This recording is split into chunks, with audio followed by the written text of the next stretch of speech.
Here to discuss the issues, Dr. Paul Toyne, director at Article 13.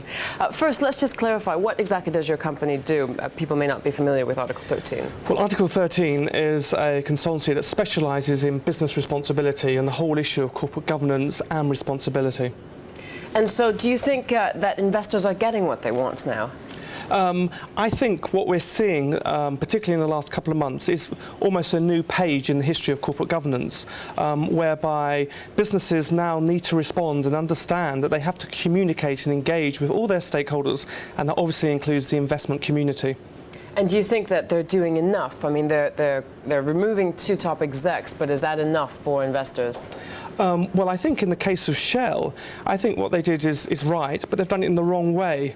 If we go back to early January when the announcements were made about the oil reserves, you know, the chairman wasn't there to personally talk to investors to say, this is the reasons why. It wasn't, you know, a new finding, in fact. The situation was that the way they were structuring the books and describing the oil reserves was going on for many years, and suddenly, under, say, for example, the Sarbanes-Oxley Act, businesses can't cook the books. They've got to be honest. They've got to disclose. So Shell actually doing that was the right thing to do, but not engaging and talking to their investors was wrong.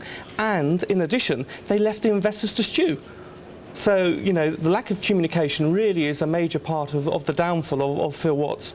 So what should have been there at that initial meeting where they disclosed the restatement? Yes, I mean, you know, if you have a stake or a share in a business, you would like to be informed of what's going on. It's as simple as that. So corporate governance, just seen a bit broader, will we ever get to the stage where we'll see corporate governance equal across nationalities and borders, and will we ever be able to compare, for example, corporate governance in the US with corporate governance in Europe?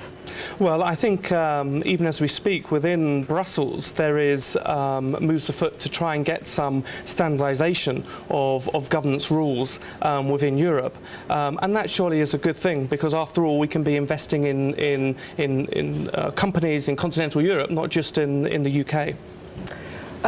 Do you think that shareholders should have a right to, I don't want to say meddle, but I will anyway, to have a right to meddle with shareholder pay, to meddle with the decisions of who should be leading a company? I mean, is this really up to the shareholders, or is it up to the people who put together the board to say, well, these are actually the people who run the company best? They may not be liked by the shareholders, but they still run the company best. That's a very good question, and I think at the moment the people who are best placed to look at the strategy of the business are definitely the board. However, as investors, they have a right to know what's going on and to be involved.